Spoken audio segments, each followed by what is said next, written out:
Oh my god. Episode 3.5 of Coastside Chats. This is just like a follow up episode to the last one. And so it's like pretty low key, and we won't probably have that many people on this one. Um, but I might segment out a part of this for use on my YouTube. But anyway, it's just gonna be like mostly questions to my dad, and then him answering them. Yep, that's about it. Um, okay. Do you just want to start with your question, Derek? Sure, yeah. So Jazz told me of an opinion that you had, which was if Biden beat Hillary, and so that means it would in the I don't actually know the how the system works in the the last election. You mean Bernie, If not in Say Biden? 2016 Bernie. election. You can say Bernie. No, yeah, Bernie. If Bernie was running directly against Trump for president, you think Bernie would have won? 2016. Yeah, 2016. Yeah.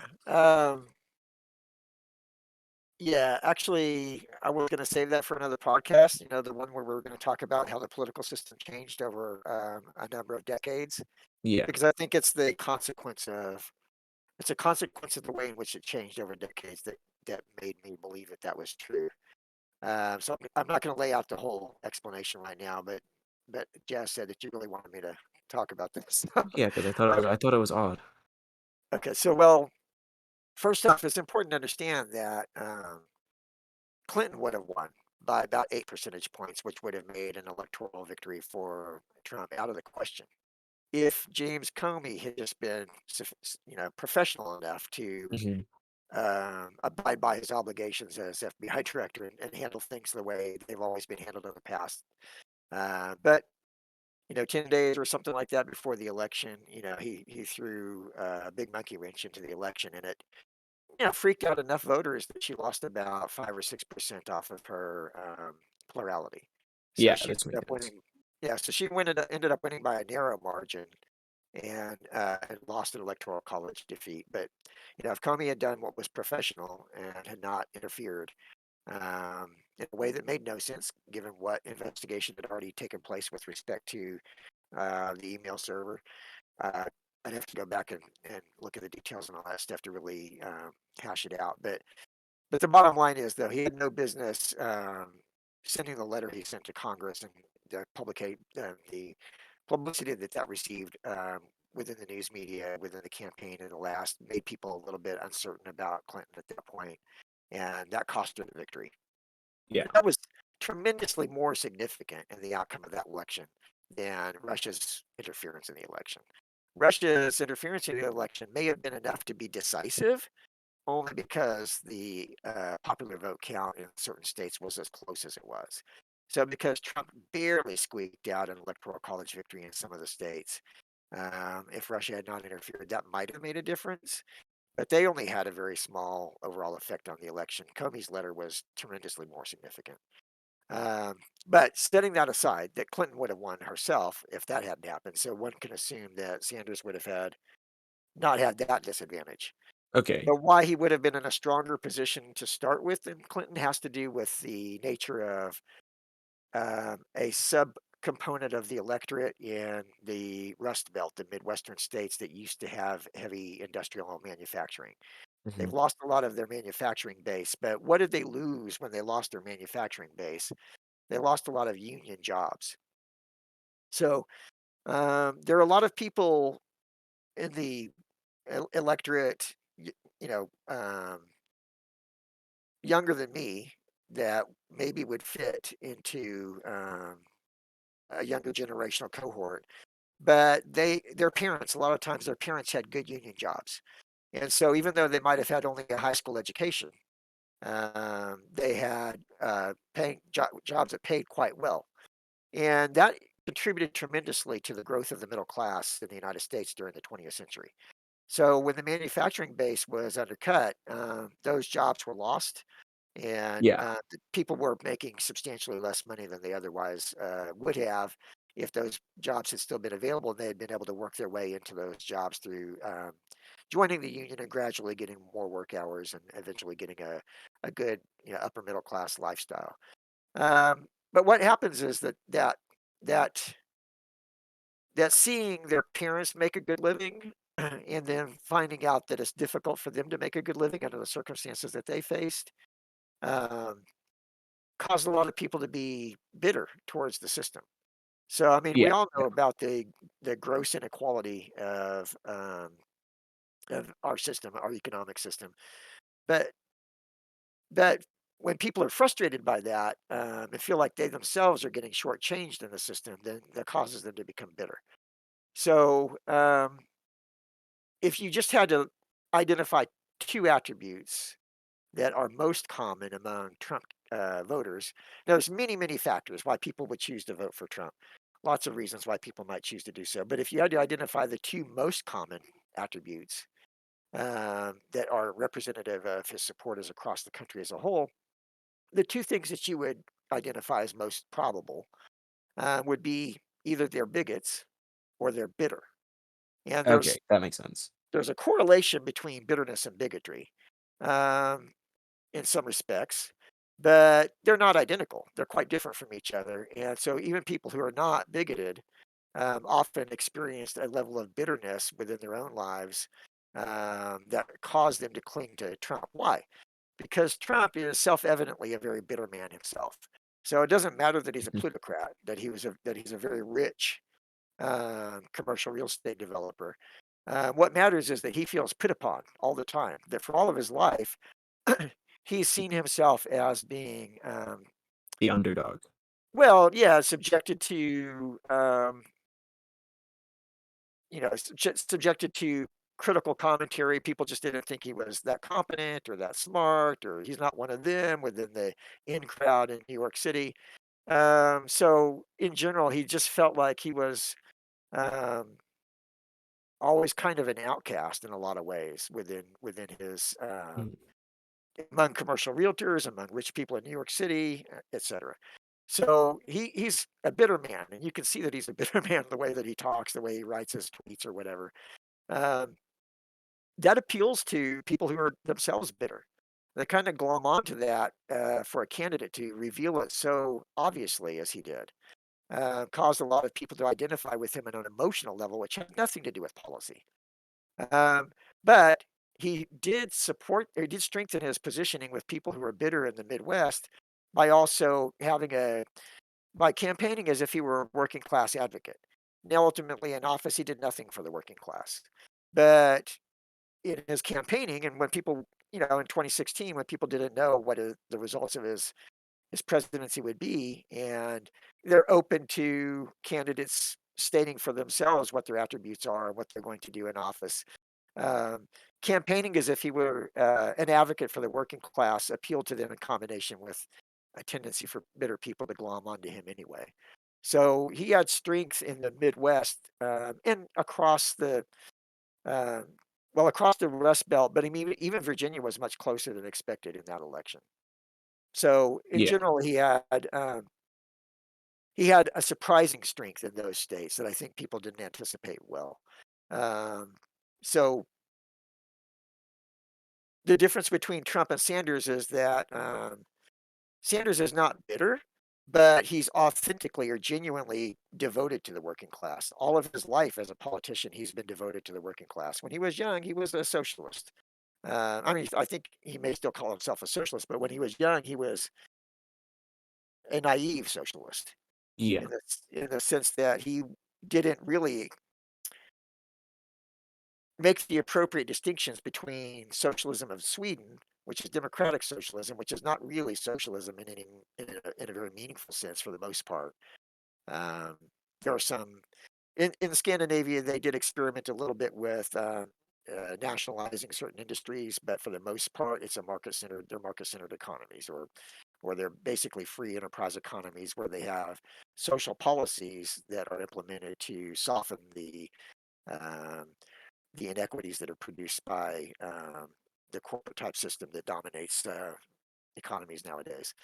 So it's a very different kind of socialism than authoritarian socialism.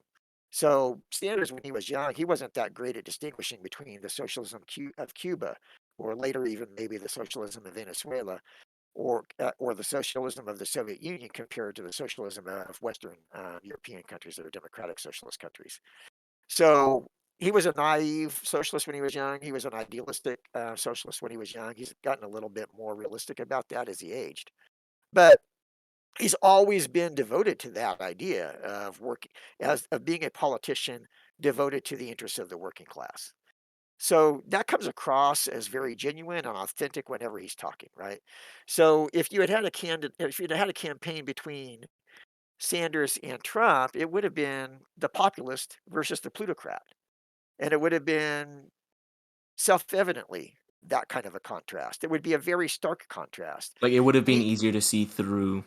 Yeah, Trump would have looked like the used car salesman of the old days. Used car salesmen nowadays are actually pretty honest, but Okay, 50 yeah, years I get what you mean. That's a good but 50 comparison. years ago, I mean, you still have that terminology, right? Because, in the old days, before they were as well regulated as they are now, I mean, they were considered shady, right? And, they would tell you anything in order to get you to buy the car, right?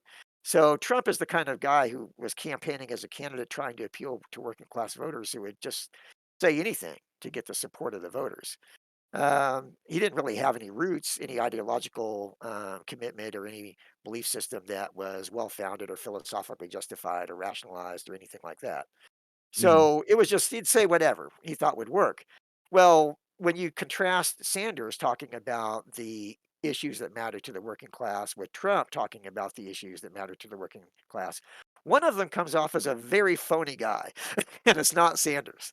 It's Trump that comes off as very phony. Yeah. So throughout the campaign, that contrast would have been very stark. And when they had debates, it would have been overwhelmingly obvious. The other thing is that in debates, it's a challenge for people to be their natural self. Just like, I don't know if I'm always my natural self even doing this podcast, right?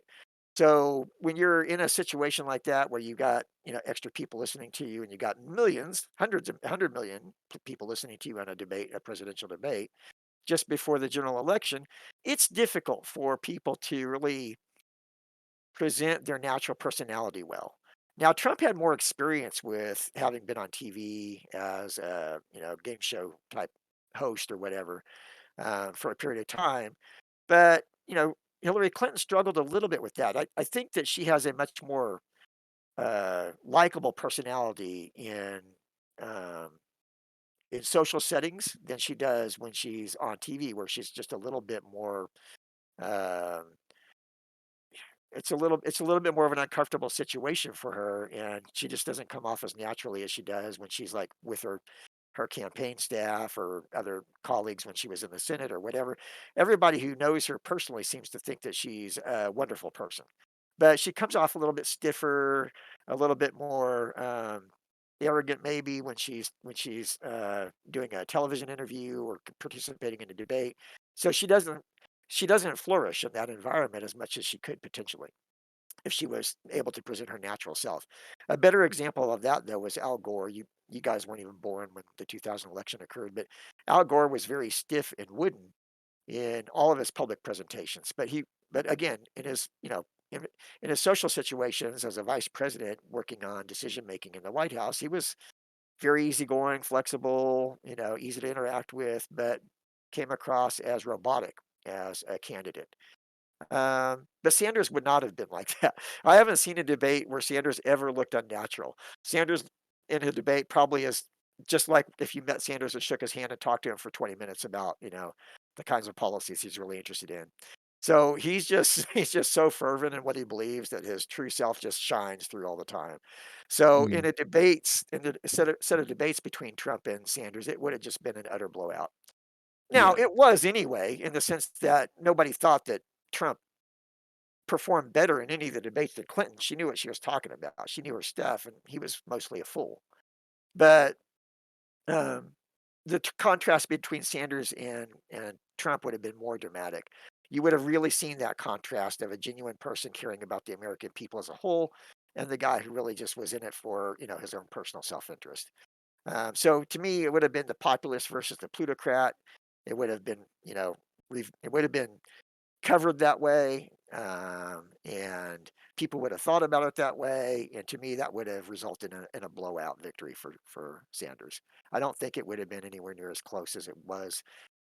Clinton was ahead by 7 or 8 points before the Comey letter probably would have won by a margin like that. At the worst, maybe 4 or 5%, but outside the range where an electoral college victory could be achieved by Trump. Um, but she had, after the debates, immediately after the debate, she had like an 11-point lead. It's just that there was like several weeks between the last debate and the election. Sanders probably would have been ahead of Trump by 15 to 20 points pretty much all the way through, and it never would have been close enough to even worry about. So that's my point of view on it. I know some people like to think, oh no, it didn't make a difference, or Clinton did just as well as Sanders would have done, or Sanders wouldn't have won anyway because too many people would have thought him as a socialist or whatever. From my point of view, the the shock of the election of 2016 was that Trump got a surprisingly large number of votes in the Rust Belt states. That's the tail end of what I call a rolling realignment that starts with the Southern strategy way back when, where they tried to convert voters from the Democratic Party to the Republican Party in the South. And it kind of just curled around and ultimately included a fair number of voters in the North. There's more complications to that story. And if I do another podcast where I try to give the background of how our system got to where we are on the cusp of authoritarianism, I'll try to flesh that out a lot better than what I just did. But that's the basic answer of it. Does that satisfy? Yeah, no, that makes sense. I also have to keep in mind, like, back back then, things weren't so polarized so fast, like, yet. Like, it was beginning to happen, but it still wasn't as, distinct as it is now. And I guess Yes. since, like, the majority of, like, my conscious life has been spent, like, past 2016, I wouldn't really call 14-year-old Derek, like, a human being yet. Um Like, I guess I've, like, grown up and become, like, very politically knowledgeable in a period of time where it's only been black and white or two parties that fight. So I guess, like, back then, We were pretty it was a polarized different era.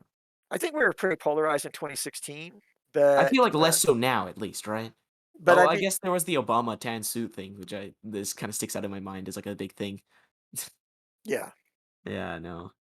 yeah, the audacity to wear taupe or whatever, something Yeah. like the audacity of taupe it was called, yeah.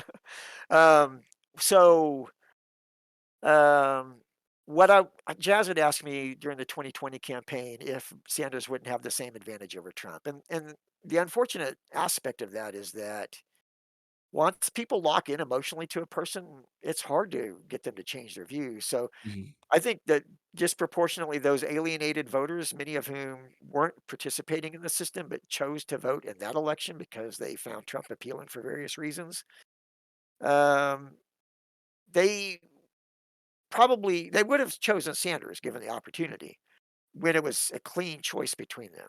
But once they had committed themselves emotionally to Trump, it was much harder to convert them back to Yeah. voting for another candidate later. So I don't think Sanders would have had the same advantage at that point as he had it would have had in 2016. But um, there are counter arguments to my point of view, which is just that other states would have been the Democratic lead in other states would have been eroded because of how Sanders would have been painted as a socialist, and that would have uh, uh, been disturbing to a lot of voters, maybe a lot of suburban voters that ended up voting for Clinton.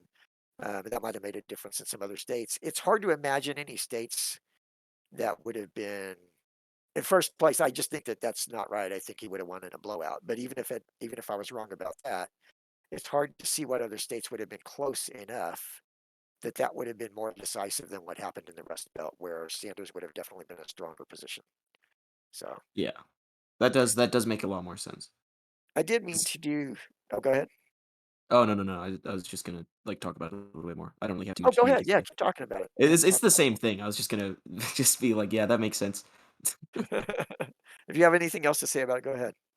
No, not at this point, not yet. Did you think it was a strange idea when you? I thought it was odd. It made sense. Jazz said, like, "Oh, because he wanted something different." And it made sense, and I was like, "I understand that they would want something different." I agree, but not fully, because I still feel like, um, enough of the population were sucked in by his rhetoric. And while Bernie is great and all, and a lot of, as you said, you can see his, like, actual emotion and, like, his genuine care. The Trump's like rhetoric is very. My dad used to watch a bunch of like Trump stuff because he thought it was really funny because he just thought he was like very comedic. He didn't support him at all. He thought he was like a terrible candidate, but he thought he was kind of funny. So like, uh, He was very amusing until he yeah, started causing a lot of problems.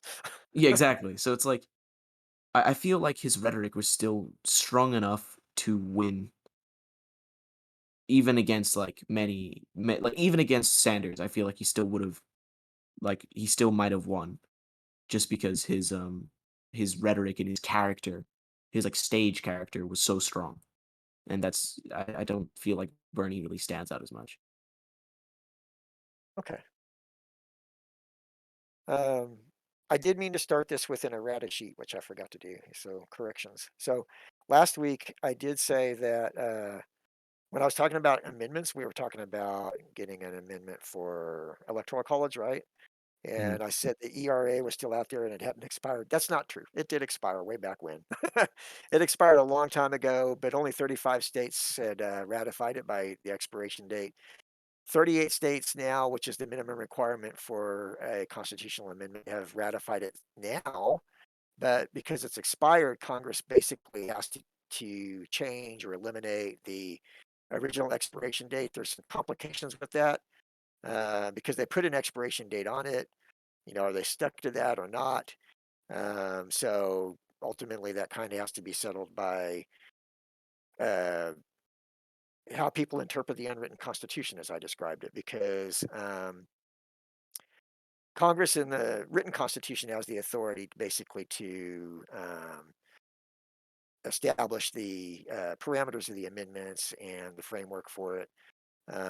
So it doesn't seem likely that it would be what would be considered a non-justiciable issue for the Supreme Court to enter into.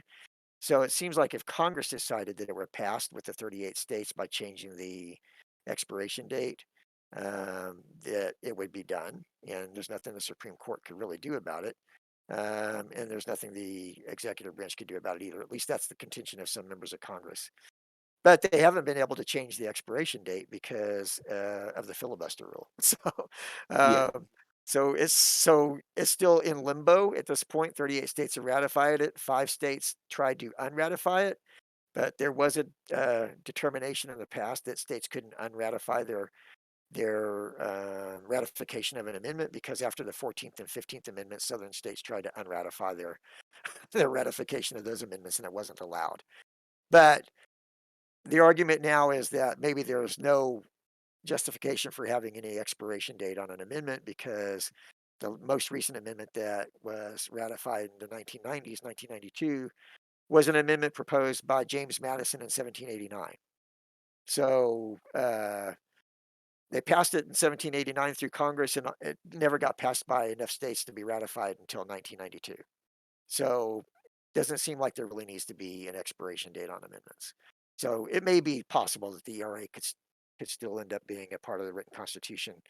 That remains to be determined at some point if Democrats press forward on that after they have, you know, a majority or break the filibuster rule or whatever. We'll see what happens in the future. But anyway, I got that wrong, so I wanted to make that correction. Okay. And then one other correction I wanted to make was I referred to a book by E. Schatzschneider, and I think I called it The Sovereign State, which makes no sense considering what he was writing about. The actual title does make a lot of sense considering what he was writing about. The actual title was called The Semi-Sovereign People, and the subtitle was A Realist View of Democracy in America. And his perspective, it read like a long essay. I don't remember how many pages the book was. It might have been 130 pages, 150 pages, but it read like a long essay. Um, but it was basically about the role of pressure groups, or what we might now call interest groups in society, and how disproportionate their effect was on the political system. But we talked a lot last week about the control of the political system by economic elites.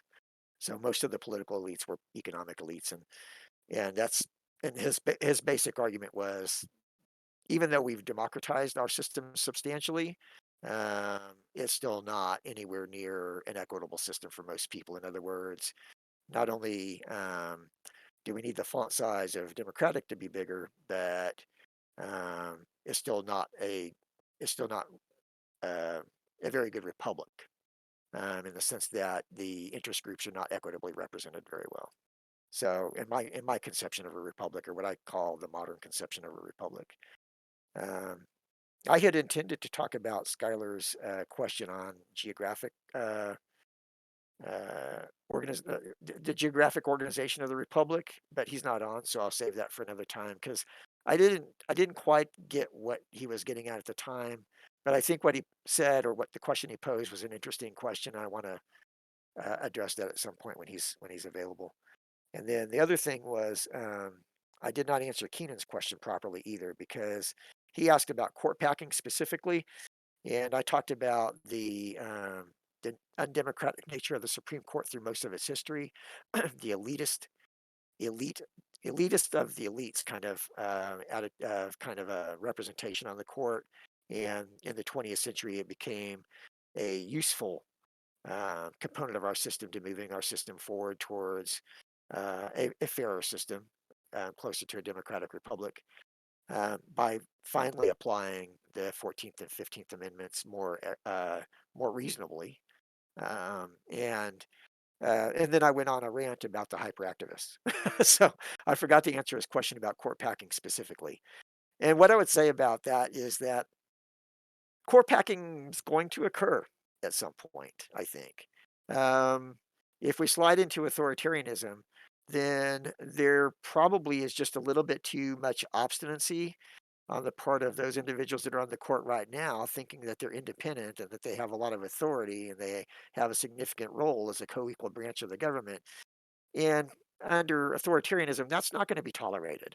There is no authoritarian system where the judiciary has an independent role to play within the government. So if they want to stick with whatever they can of the written Oh, constitution while absolutely. we're in Yes, an sir. Yes, sir. authoritarian system, they're going to have to change the size of the court. So they'll pack it and load it up with people who may not be very qualified, but who cares because they're going to do basically what they're supposed to do, kind of like the Russian court system now, right? So you had under the Soviet communist system, you had a court system that was not really independent of uh, of the central government, but under Putin's government, you also don't have an independent court system. They basically do what they know they're supposed to do. They can be easily intimidated because judicial officials at different levels, lower levels, can be prosecuted for things that maybe are not really crimes, but it's not that hard with a stacked system uh, to make up crimes for people to be prosecuted for, or to construct evidence under which to prosecute them. And so at some point, a lot of the independent judiciary members in the lower levels of the courts would be basically intimidated into resigning. So they could stick with certain parts of the written constitution that would just lose their substantive significance, right? So, they're appointed for life, federal judges are, but over time, if you can intimidate them and they'd rather just like retire with their pension under an authoritarian system than stay in office and try to preserve their independence and be at risk, they'll just resign. So it wouldn't be that difficult for an authoritarian government to get the court to perform its duties under their authority as they desired it. And yeah, it would probably mean stacking the court. On the other hand, if we preserve our democratic system, it has to be rebalanced. I mean, the court that we have right now is a reflection of basically uh, a rending of the norms that had existed for 200 years before with respect to nomination and confirmation. So for the court to be stacked in the way that it is right now is not something that is something. If we preserve our democracy, we're going to have some fundamental institutional changes. Um, there are going to have to be some profound changes to the unwritten constitution, if not to the written constitution itself. And one thing that can't be tolerated over the long run is a court like the current one that is just driven by their ideology that is out of step with the rest of the country. So if we preserve our democracy, there's no question that over the next 10 years or so that court will be very much out of step with the country as a whole. And so it's going to have to be rebalanced. It's going to have to be increased in size, or they're going to have to remove their jurisdiction to hear certain types of cases. There will have to be ways in which the uh, current assertion of authority by a hyperactivist court has to be curtailed. Just with respect to what happened this week with respect to the OSHA ruling is an example of their hyperactivism. You have a law and you have an agency that was constructed in the early 1970s by a huge bipartisan majority of Republicans and Democrats back in the days under the old consensus where the parties often worked together for specific purposes.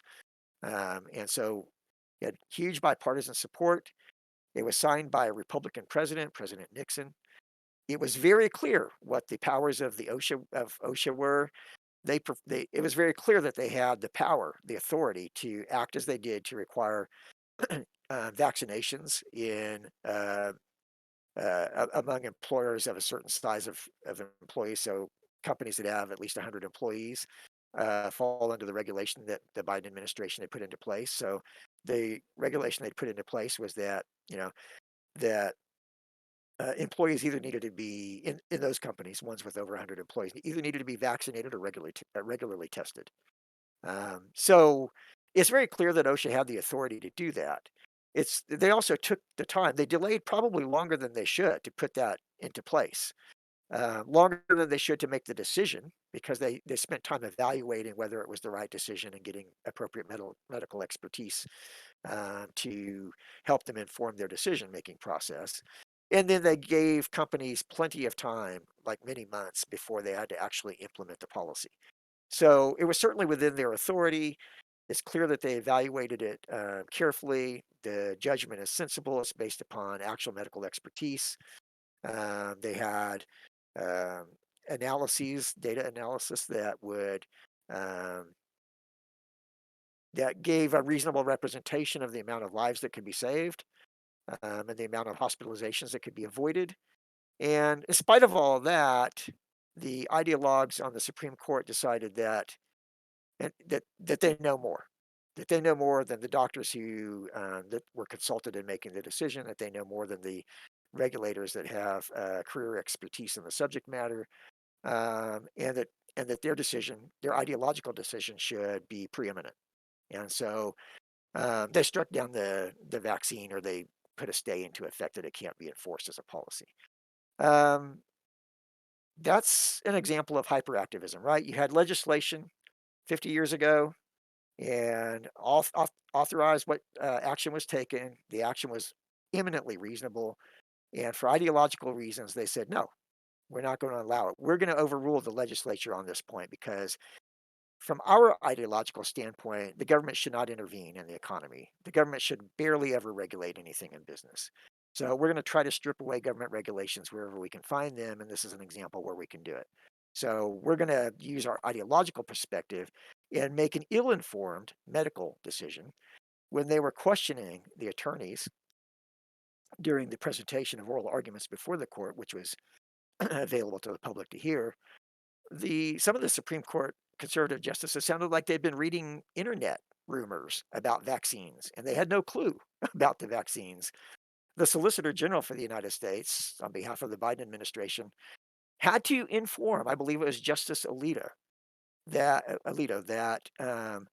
the vaccines were safer than the illness by several orders of magnitude, like, Yikes. 10,000 times safer than getting the illness. And it seemed as if that was a point of ignorance for the justice who just kept referring to there are dangers to the vaccine, aren't there? There are dangers to the vaccine, aren't there? Well, yeah, every vaccine has some potential dangers, but you have to look at the relative probability, right? So, for teenagers like you, Derek, and for Jazz, I mean, there were some instances with I think the Pfizer vaccine of uh, cardiomyopathy, but the probability of of, of having cardiomyopathy is much greater if you get the illness than if you get the vaccine. I mean, and it's not close. Because this type of a virus being a new zoonotic and exotic zoonotic virus, we see the symptoms usually when it attacks the respiratory system, but it can attack any organ in your body. all organs are potentially vulnerable to this virus. And so heart is one of the organs that can be attacked. A lot of children have had, there's been an increase in diabetes among children because it can attack the pancreas. It can attack the brain. A lot of children have had neurological difficulties after they've had the virus, as well as adults, but in particular children because they're still developing. So somewhere around 13 or 14% of kids who get this virus end up with long haul symptoms, but it's not necessarily the case that they have respiratory symptoms, right? So, so the vaccine is tremendously safer than the illness itself, but it seemed like Lito was not like really clear on that, or not really clear on the tremendous variation in the relative safety of the two options, getting the illness or getting the vaccine. So, on the basis of their ignorant perspective medically, and on the basis of their ideological determination, they just did something that was a shattering of the norm. So, this is an example of breaking the norms and picking and choosing, right? So, they just did what made no sense at all. And personally, I'm not going to say that. Actually, I'm going to say that we'll talk about that another time if I feel like it's worth the time it would take to talk about it. But it's something I told Jazz earlier about how I wish the Biden administration would respond to it. But I think I'm just going to reserve that comment for later. But anyway, Uh, so go ahead. Oh, go ahead. really quick, hopping back into the court backing thing. Yeah, Do you think that as like the court gets, because right now the court is like almost all relatively old with the exclusion of like, Kavanaugh. Um, do that's you not true think though. that's not is there are there younger Yeah, ones? Amy Coney Barrett's Yeah, young. they're like Oh, wait, there's like Barrett got voted in. Am I dumb? yeah. No, I'm Okay. not gonna be No, dumb, you're but not no, but dumb. You're very she smart. got voted in. I She see. got voted in. That's what I was trying to Okay. say. All right, Three yeah. Trump So, got three in. I'll tell you that much. oh And jeez. Yeah, they're not that old. Clarence Thomas is probably the oldest one, or maybe Justice Breyer. One of and those two. they typically stay Okay. there forever. They stay there until they die, usually. A lot of the time. Yeah, never mind. That Sometimes that they that retire until like until they nullifies just my question. absolutely can't deal with it. So they're gonna be there for quite a while. Yeah. Yeah, that's the idea now is to pick them young so that they can be there for a long time. Yeah. Yeah. Which do you think they should add election cycles to them? Election cycles? Is that what you asked? Yeah, like not like like yeah. Do you think they should? I feel like they should clearly add like a cycle to the You mean like a like term a time limit? cycle. Yeah, term limit. That's what I'm trying to say. Thank you. You're welcome. I'm agnostic about most of the reform proposals like that. I don't know what's better or worse. I don't think that I can, on a quick analysis, get the right answer because when you attempt things like that, there are almost always unintended consequences that you just don't anticipate. So it's difficult for me to say what's best in that respect. I'm not opposed to an amendment that would change the way in which the court is structured, where they rotate justices in and out, or a cycle based upon a certain number of years that they're on the court. There are proposals out there for that. They would all require a constitutional amendment. So I don't think any of them are likely to be adopted soon. But especially at this point in time, while conservatives feel like they have an advantage with the court and that they expect that advantage to be long lasting given the relative youth of some of the Republican appointees. So I don't know that it's likely that any kind of changes will be made, but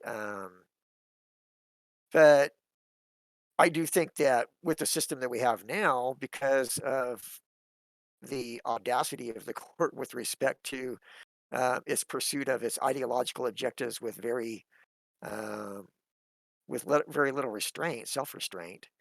I think that it will be necessary to rebalance the court if Democrats are in a position to do so as soon as they're in a position to do so. They're not in a position to do it now. And like I said, if we slide into authoritarianism, it's yeah. I mean, they're gonna increase the court size because they want their rubber stamp on the court. So they'll make sure that they get enough votes on there to get what they want. Um, that stuff takes a little bit of time. If we slide into authoritarianism, what I told Jazz is that, you know, one day you'll be playing your video games, for however many hours a day you want to play your video games. The day that we're still a democracy, and the next day, maybe January 21st, 2025, technically we will be an authoritarian country at that point, depending upon how it plays out, and that happens if it does happen. Um, and we will be at the beginning of it though, and that day you're still going to be playing your video games the same way you did the day before, and you're still going to be shopping at the same stores and getting, if you want to go to Chick-fil-A, you're going to go to Chick-fil-A. Nothing's going to change in a noticeable way at the very beginning. It will take time. It will take time to build up the momentum of change. So one of the things would be it would take some time, maybe some number of years, to ultimately get the court they want. But if inevitably they would get the court they will get the court they want. Um, that that much would be certain. So did that answer your question better than what I did last week? You did good. Okay. And uh, I have a question regarding. So first of all, you're gonna cover Bernie next episode. More into that as what you said with Derek, right? What I'm going to do if we do another podcast, I kind of feel funny about these podcasts because these aren't supposed to be. These are Jazz's podcasts, right? It's Yeah, supposed to be yeah. you guys talking about stuff, but so it feels weird for me to do these, like, kind of derails the system that he had put in place. But if he wants me to do another one or two, it might take two. I might try to combine it into one. It just depends. Um, I will try to cover that concept I talked about, the rolling realignment. And I think that what I said about Sanders is kind of a natural conclusion from understanding that analysis. Mhm. So I don't know that I'll specifically focus on Bernie that much at that point. But if you have a question about Bernie that pertains to what I say at that time, then I'll certainly answer that question when we come around to it where it would make sense. I had more of a question about the Democratic primaries, actually. Okay.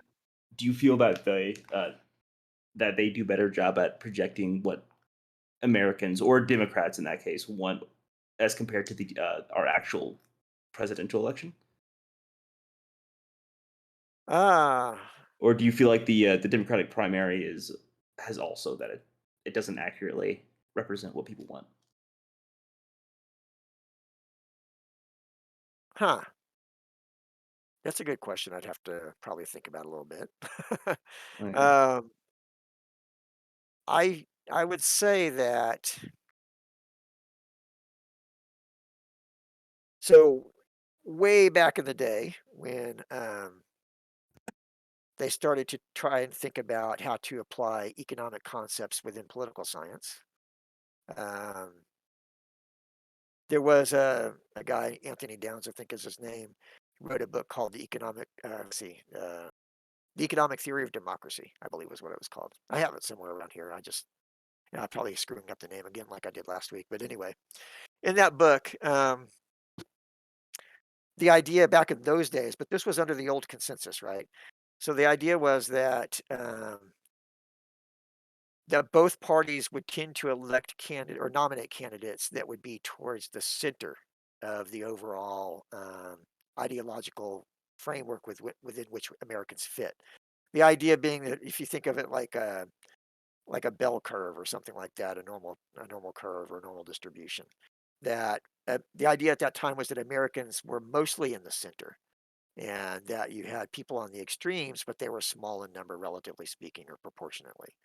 So there was a competition to be in the middle from the standpoint of obtaining the maximum number of votes. Um,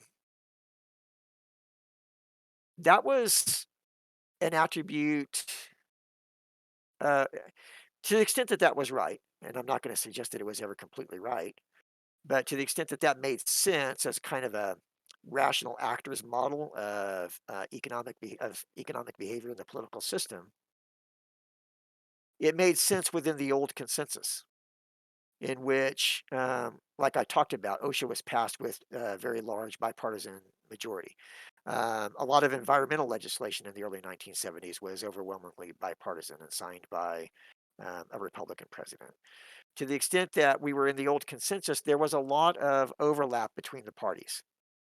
And so you could imagine that that was a reasonable way to analyze the situation. Um,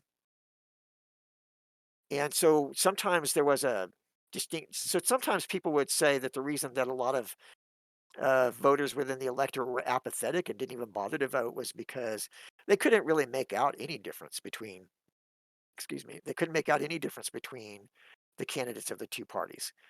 So it was like Tweedledee and Tweedledum was one of the ideas, right? So they were just like almost identical to each other and not really distinguishable.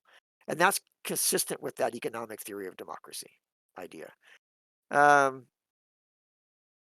but as the new consensus began to disrupt the old consensus, and as the Southern strategy became a more effective mechanism of breaking down the overlap between the parties and creating a higher level of polarization between the parties, that theoretical perspective started to be undercut. And it no longer seemed applicable to the situation. So then, one way to analyze it for a period of time was that the individuals in the relative extremes of the two parties, liberal and conservative, would dominate the nominating processes. And particularly so when it became when the decisions for nominations were less decided by political elites in smoke-filled back rooms and more decided by the actual voters voting in primaries. So so as a system evolved, the idea was that you had the most liberal parts of the party having a much bigger say, and the most conservative parts of the Republican Party having a much bigger say in the nomination of candidates, whether this was at the congressional level or at the presidential level or whatever it may be. And so they would be more likely to choose candidates that were further from each other. But then the competition was, well, which of those candidates best suited that district or the country as a whole? Which candidate was most moderate out of the candidates who couldn't be completely in the middle? So, in other words, they had to win on the extremes first in the primary process, and then they would turn to the middle. That was the phrasing that was often used, as they would turn to moderate themselves as soon as they got the nomination, like at the presidential level, we'll say. As soon as they got the nomination, then they would start to make themselves seem like a more moderate candidate. So, for instance, when Bill Clinton was running for president, he would make himself appear more liberal through the primary system and the caucuses or whatever that would determine the nomination of the president. But as soon as he got the nomination, then he made himself sound very moderate for the rest of the campaign until the general election was completed. So it induced candidates to be a little deceptive, to play a two sequence game, a two-part game where they would seem where they would cater to the extremism of their party, or not maybe all the way to the extremism, but they would be liberal enough or conservative enough to be uh, acceptable to a large enough proportion of the electorate that was polarizing between the two parties. And then they would moderate their views for the general public in order to go back to that idea of being in the middle for the economic theory of democracy idea of being in the middle for the general election, where we were assuming that most of the voters were. So kind of maybe if you had not a bimodal hump, maybe a bimodal distribution, but maybe a distribution where you just had it more flattened at the top, instead of dropping quickly like a normal distribution normally would. So anyway, setting aside any weird ideas about what the distribution would look like, the idea was that they had a two-part strategy: be more liberal or conservative, and then moderate in the general election. Now, as that system evolved, there were concerns that it was harder and harder for candidates to actually win the nominations with a level of moderation that would enable them to effectively um, make that pivot for the general election. And so you would end up with individuals who more truly were closer to the extremes and closer to the gradually more polarized electorate between liberal and conservative. Um, so now we have polarized parties, and we have candidates from the parties. We have Congress members, and that we don't think of as moderate. We still think of Biden as moderate, as a Democratic office holder, but and Manchin obviously is moderate. But for the most part, we think that the parties are polarized and that they can't really pivot effectively to be moderate towards the general election, and they don't try to. They cater to their parties, knowing that if they behave too uh, too moderately as either liberals or conservatives are likely to be primaried effectively, successfully. So they don't want to expose themselves to the threat of losing a primary to a challenger on their left or on their right. So they try to just be consistent with the more polarized system that we have now. So all of that to get to the question that you ask is that um, I don't, in order to argue that the Democratic Party better represents the public, I have to argue that the Democratic Party represents a majority of the population. That's true, but it's just barely true. I mean, the Democratic Party or they're the people who usually vote for Democratic candidates. Um, when you get the largest possible electorate size, when you get the most people voting, the Democrats have a slight advantage. That's why they've won the plurality in all the presidential elections from 1992 up to 2020, except for 2004. But they haven't won those elections by huge margins. Um, Clinton, who was pretty moderate and tried to do that pivot that we talked about, won by about 8% and then about 5%. Um, and Gore won by, I guess, less than 1% in 2000. And then Bush won by a couple percent with the Republican one in 2004, 2.5%, maybe, I think something like that, maybe more. Yeah, maybe. I'm not sure. It wasn't a very large margin, but I don't remember exactly what it was. And then Obama won by, I guess, was about 8% in 2008, and then like only 2% or thereabouts in 2012. And then Clinton won by, again, about 2% in 2016, and Biden by about 4.5 to 5%, about 4.5%, I think, in 2020. So none of those are massive. And the biggest margins out of all those were when Clinton was running in 92, which was the first in that long sequence of elections, when he definitely pivoted to be moderate. That was an unusual election. You guys are all too young to remember this stuff, or it makes me feel very old telling you these things. He was, there was a third party candidate in that election who actually could have won the election if he had not been a goofball. Ross Perot, who was, a billionaire who had been like CEO of IBM for a period of time, ran as a third party candidate, and he probably could have won going away if he hadn't revealed himself to be a paranoid nut during the during the campaign. So, and he got out of the campaign, got back in the campaign, and finally stayed in, but he was in and out of the campaign, and people just realized he wasn't that stable. So he ended up only getting about 20% of the vote, which is huge for a third party candidate. So that was the 1992 election, and Clinton pivoted to the middle and picked up a lot of the people who would have voted for Perot, in order to win that election. Of course, Bush ended up getting a lot of those people too. So I don't know that it helped ultimately. I think the lead was more or less the same when Perot was in or Perot was out, but relative to Bush, but Perot himself could have gotten a much larger share of the electorate if he had been a little more um, temperate in his decision making. So that was an 8% margin of plurality. So that was kind of an unusual election. And again, it was at the beginning of the sequence, and the Republicans had been in control of the presidency for 4 terms. Reagan had 2 terms, and the first Bush had a term. So that was a very favorable situation for the Democrats to win by that margin. And then again in 2008, Obama won by about that percentage point against McCain. But that was also an unusual situation because that election was held just after the collapse of our financial system in 2008. So, by what margin would Obama have won if the financial system hadn't collapsed at that point? I'm not sure. I don't think it would have been 8%. It's likely he still would have won, but 3%, 4%, 2%, hard to say really. So,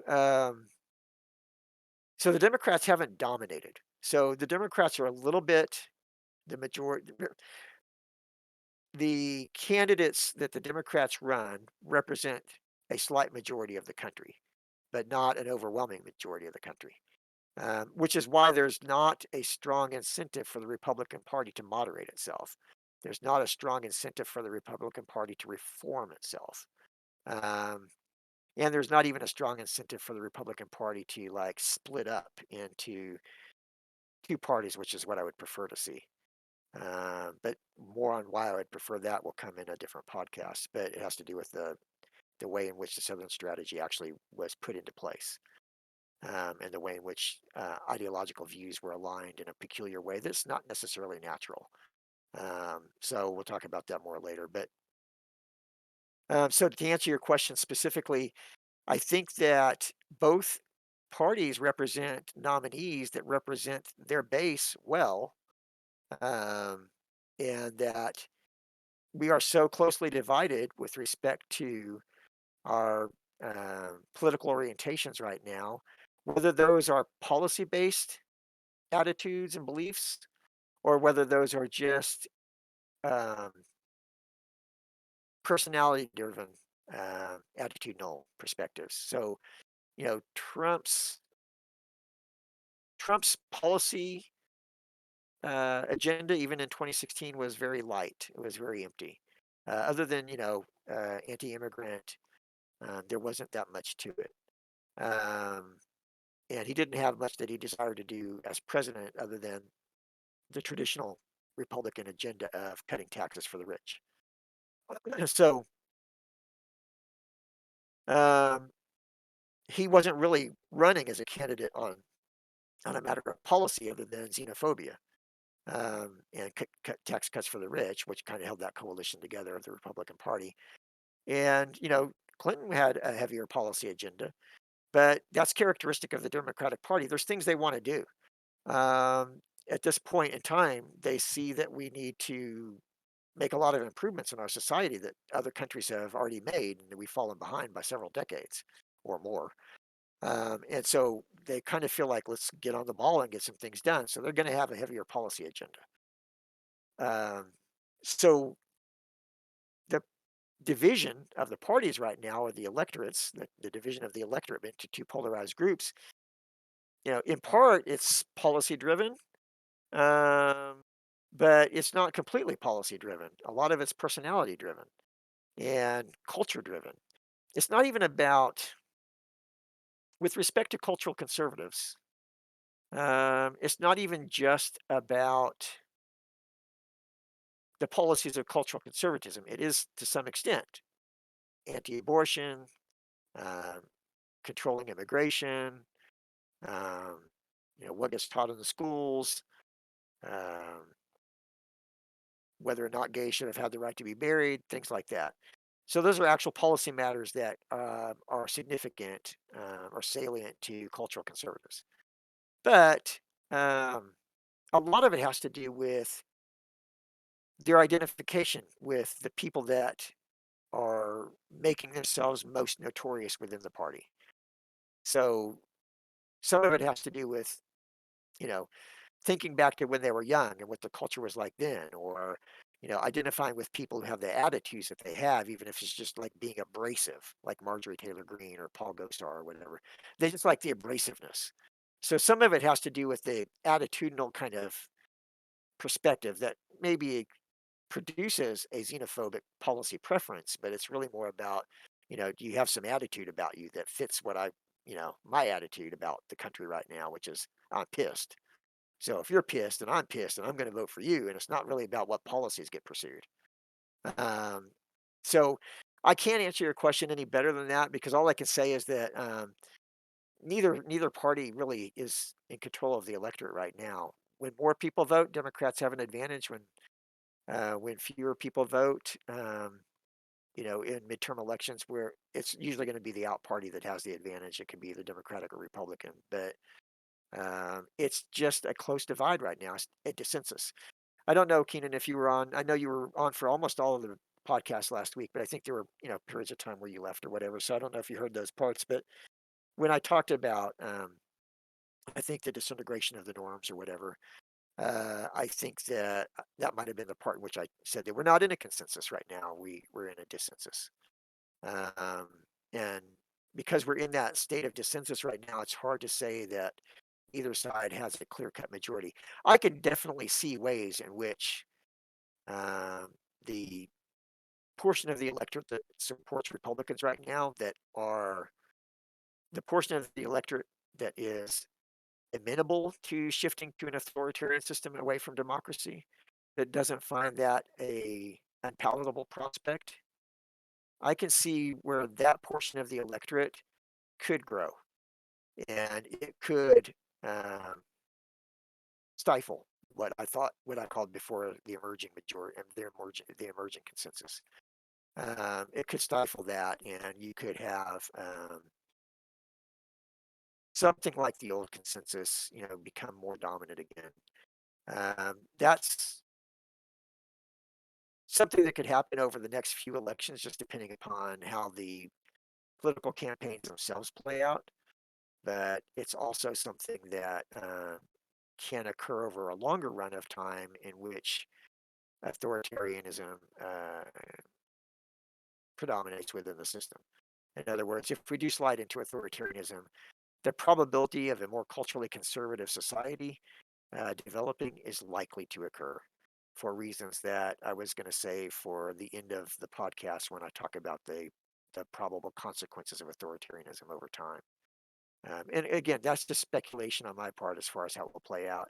History is only predictable when you're looking backwards.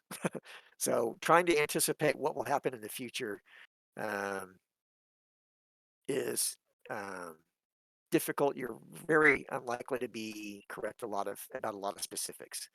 Um, so in broad sweeping patterns, sometimes you can get a sense of what would be most likely to be stable in a system going forward, and you can compare it to other systems that have had similar situations occur, and that's the best way you can prognosticate. But history is so dependent upon specific events that are unknowable, detailed events that are unknowable, um, that you can't project very far into the future as to what will happen. Um, I had Jazz watch a segment on the news the other day about the choice of the California Governor Newsom to not parole Sirhan Sirhan. So Sirhan Sirhan was the individual who murdered Robert F. Kennedy in 1968 when Kennedy was likely to win the Democratic nomination, probably would have been elected president.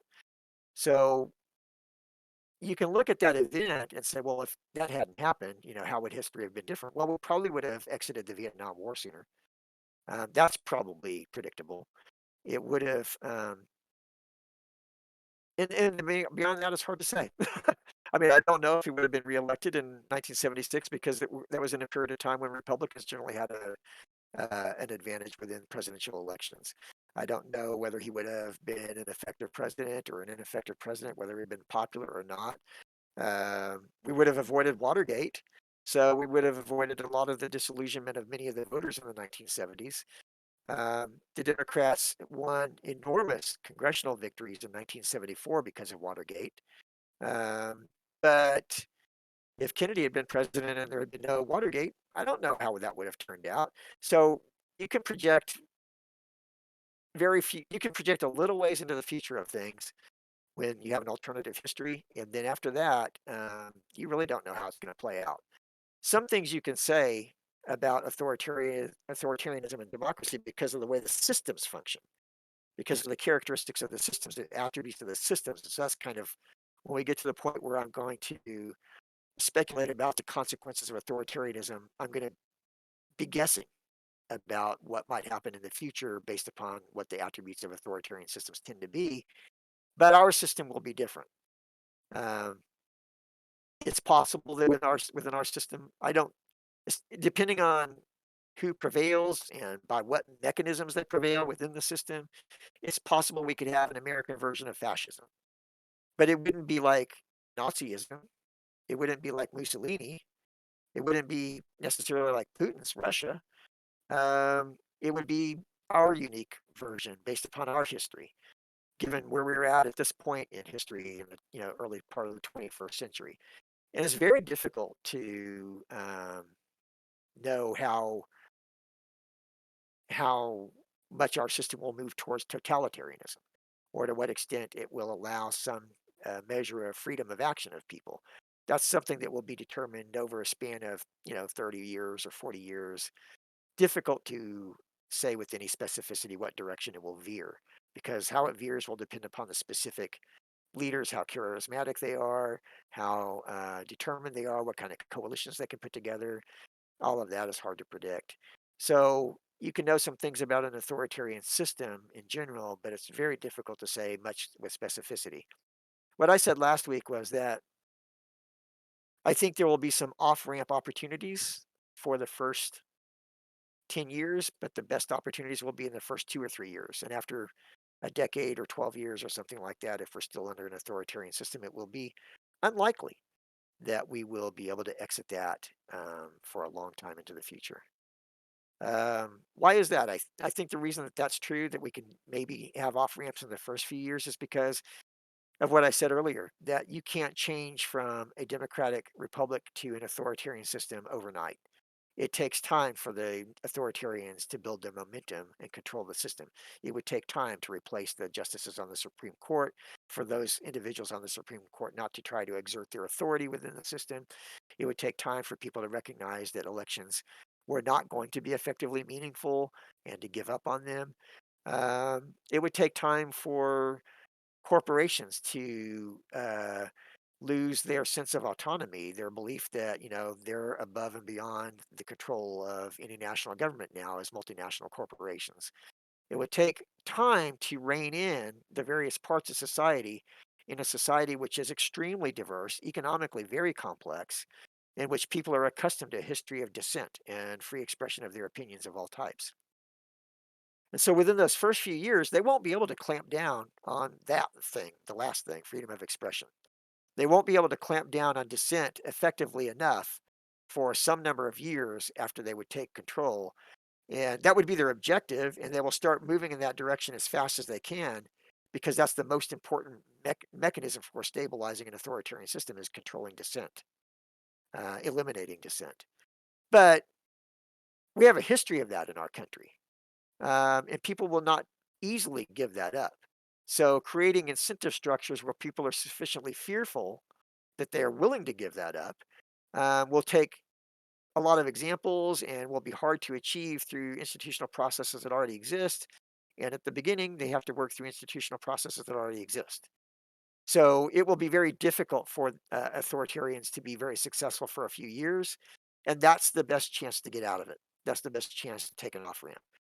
If that happens, then I think we will have to have a new constitution formed, written constitution. So I don't think that the current written constitution will survive the early years of an authoritarian system. It's just too inconvenient to abide by it with any degree of fidelity. So it will have to be, pick and choose again. We'll do this, we won't do that. We'll rationalize this choice by saying it's in the Constitution, even if we're misinterpreting it intentionally, etc. So, but it will be defiled within a matter of a few years. So we would have to start fresh with a new constitution if we manage to get out of authoritarianism within the first half a dozen years or so. A new written constitution, and then go from there, building a new unwritten constitution, building new institutional processes, new norms, etc. Even if we save our democracy, I think that it's inevitable that we will have to have fundamental reforms in order to get our institutional system to work, institutional processes to work well. Because I don't think we're going to quickly go from a close division to a new consensus. We have an emerging consensus, but it's not emerged yet. It's not a consensus yet. We don't have 70% or 80% of the people believing what I think is characteristic of the younger generations, thinking like the younger generations think.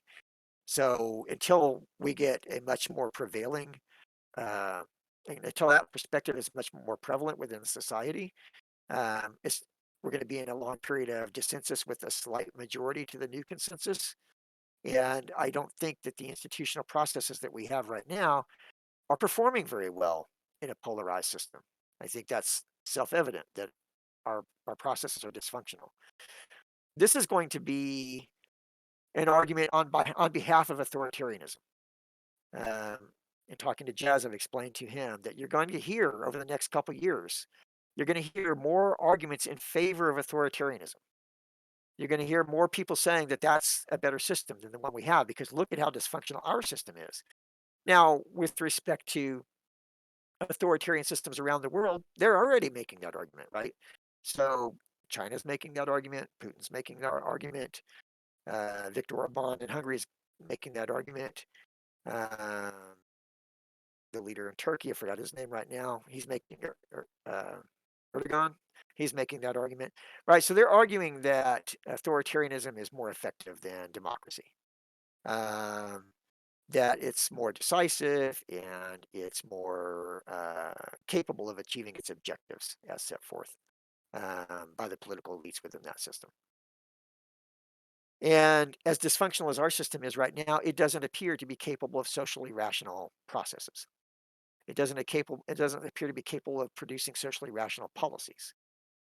So you're going to hear more and more arguments to the effect that our system is broken, but if we move to this system, look at how effective it has been for them.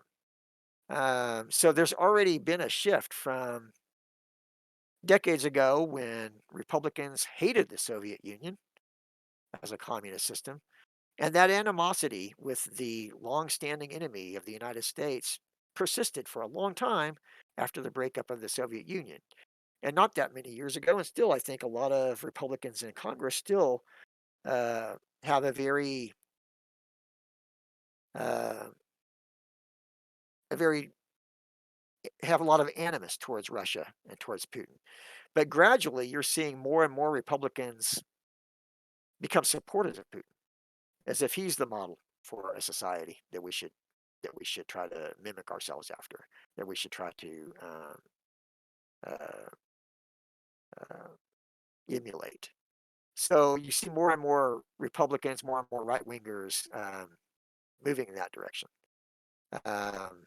and a lot of the right wingers who want to denigrate and decimate our democracy find comfort with them, right? So one of the individuals who was a part of the January 6th insurrection last year left America to avoid prosecution and went to Belarus, which is an authoritarian government with a dictator, where they had elections that the dictator probably lost. It's hard to say for certain. It seems likely that he lost, but officially he got 90-something% of the vote. But in actuality, it's very likely that he got like 40-something% and his opponent got 50-something%. So, but that's a safe haven for this insurrectionist, right? So they already are finding comfort from authoritarians around the world because authoritarians want to the extent that they view the United States as a target of attack politically, not militarily, they want to see us crumble. They want to see our democratic processes crumble. And they may be able to work out good business relationships with the corrupt leaders of an autocratic oligarchy. One of the articles that Jazz posted, I think, for you guys to look at was "The Bad Guys Are Winning," and in that article, she talks about the network of um, of commercial support and political support and tactics, political tactics, and training across different systems around the world that are autocratic in nature or authoritarian in nature. So I forgot where I was going with that. Oh yeah, so you're going to hear more and more advocacy for authoritarianism. They're going to talk. They're going to talk about Viktor Orban as the example. It's just weird in a sense because we're the United States. We're this big, powerful, country, biggest economy in the world, or China rivaling us for that. But still massively important within the world. And Hungary's not that significant of a country in Europe, but because he was a individual who, like Trump, asserted a platform of cultural conservatism and managed to win a democratic election for the purpose of destroying democracy. Now he calls it an illiberal democracy. We'll go into the meaning of the term illiberal in this sense. It has a different meaning than it might seem to on the surface at some point in the future when I talk more about the cultural changes that we've endured over the last through our history that produced the social political transformations that produced the crisis that we're in.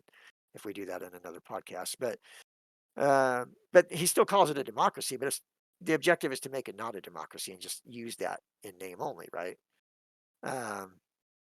So you're going to hear more advocacy for authoritarianism where they use the example of what's going on in Hungary, or they are more admiring of Putin. You might hear people say that it's not that big of a deal if he invades Ukraine. You might, you know, I think that you're going to have more advocacy for authoritarianism over time. And the argument is going to be that our system is too dysfunctional to continue with, and we need to alter it. They won't say at the outset, well, we're going to scrap the written constitution and that we're going to demolish the unwritten constitution, but that's what will happen. Um, so, um, so the challenge is to figure out if we manage to preserve our democracy over the next few years, and we know, given the urgency of some of the circumstances that we face as a society, that it's imperative that we implement rational social policies as quickly as possible.